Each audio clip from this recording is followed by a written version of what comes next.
Esta creepypasta ha sido sacada de una publicación en Instagram.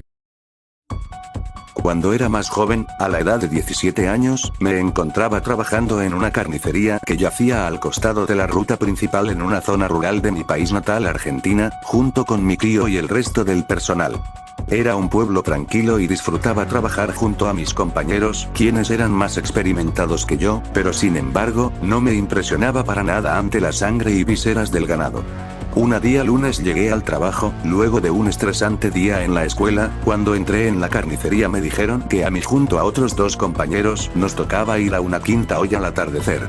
A todo esto mis dos compañeros, Martín y Juan, se mostraron asustados, pero yo no los entendía, sinceramente.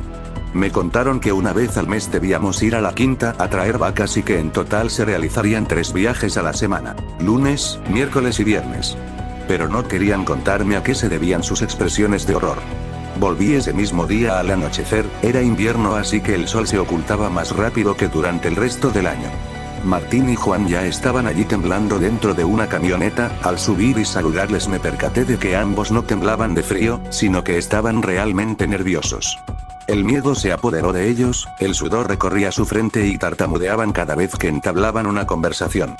Fue en ese momento en el que decidí obligarlos a que me contaran la verdad. Ambos me vieron con sus ojos desencajados por los nervios, se miraron temerosos entre sí y procedieron a relatarme sus aterradoras experiencias. Resulta ser que ellos llevan años en esto y durante sus viajes a la quinta no solo ellos sino que los demás empleados vieron cosas que los marcaron de por vida en aquel lugar al que iban a recoger al ganado. Es por eso que hay poco personal en la carnicería, además de que es un pequeño pueblo de mala muerte. Todos los viajes son normales excepto por el viaje del viernes. Ellos me contaban que justo ese día era de los peores, ya que durante la carneada del animal, desde las sombras surge un espectro que pide que llenen un recipiente con la sangre recién salida del mismo, y no solo esto, sino que algunas veces no se conformaba con la misma cantidad de sangre, lo que lo llevó a acabar con la vida de un chico de mi misma edad hace muchos años, y posteriormente acabó con la familia entera que residía en dicha quinta. Los vecinos lo llamaban el desconocido, dicen que se trataba de una promesa antigua que habían hecho los dueños anteriores de aquel campo con ese tipo de espectro, cuyo hogar se encuentra en la oscuridad de los bosques que rodean la quinta. En ese momento comprendí lo que sintieron y sienten Martín y Juan hoy a la tarde, cuando se nos designó esta tarea.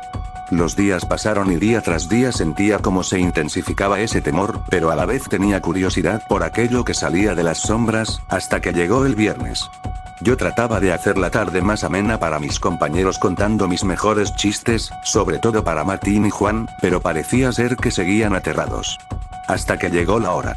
La quinta se encontraba relativamente lejos, a unas 3 horas de viaje. Mi vista se perdía entre los cultivos y la belleza del anochecer y por el momento perdí un poco el miedo, hasta que llegamos y pude sentir una aplastante energía negativa y un ambiente pesado acompañado por una leve presión en mi pecho y unos escalofríos que recorrían todo mi cuerpo. Luego de entrar por un largo camino de tierra, nos topamos con una enorme casa. Sinceramente aquella casa era espantosa, es más, hizo que mi temor se avivara. El cuidador nos saludó con una siniestra sonrisa desde lejos. Desde ahí debíamos adentrarnos aún más para buscar las vacas. Llegó la noche y debíamos hacer nuestro trabajo, así que colocamos las luces formando una especie de círculo donde la luz era abundante, pero, sin embargo, no podíamos notar si había algo alrededor nuestro, ya que lo demás era oscuridad. Sinceramente creía que todo se trataba de una simple broma para probar mi coraje hasta que lo vi. Un pálido y escuálido brazo vestido con telas desgarradas que emergía de la oscuridad, acercándose a mi tembloroso compañero que se encontraba agachado del lado del animal muerto. Trayendo consigo una vasija tallada y de aspecto antiguo, le indicaba a Martín que cumpla con aquella vieja promesa. Martín obedeció con sus manos temblorosas. Transcurrieron varios minutos, seguíamos petrificados y en silencio hasta que aquel espectro regresó por más, a lo que nuestro compañero responde extremadamente aterrado: no tenemos más. En cuestión de segundos una daga penetra el cuello de Martín dejando caer toda su sangre. En ese entonces pudimos ver la figura de una especie de chamán de alguna tribu extraña que comenzó a succionar la sangre. A todo esto, Juan comienza a correr saliendo de la zona iluminada y adentrándose en la inmensa oscuridad mientras que Martín gritaba desesperado, mientras aquella especie de monstruo le iba quitando la vida poco a poco. En ese entonces mi temor desapareció, todo lo que sentía era una furia incontrolable, pero de inmediato el desconocido volteó hacia mí y sentí un dolor insoportable en todo mi cuerpo, mi vista se tornó borrosa y me desvanecí. Me desperté sobre un charco de sangre cerca de las 3:30 de la mañana por el ruido de los policías que se acercaban. Al intentar levantarme mi mano izquierda, se topó con los cadáveres de mis dos compañeros con el torso descubierto. Los dos habían sido brutalmente apuñalados, pero sin embargo ambos tenían algo más en común además de las puñaladas en los mismos lugares exactos, un agujero en el cuello por el que la sangre había sido succionada. Caí preso por un crimen que no cometí y hoy a mis 24 años luego de haber cumplido mi condena, fui liberado hace una semana.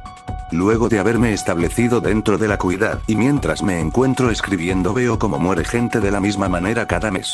Solo sé algo claramente, el desconocido siempre deja a alguien vivo para que toda la culpa caiga sobre esa persona y yo tuve la suerte de ser alguna de ellas.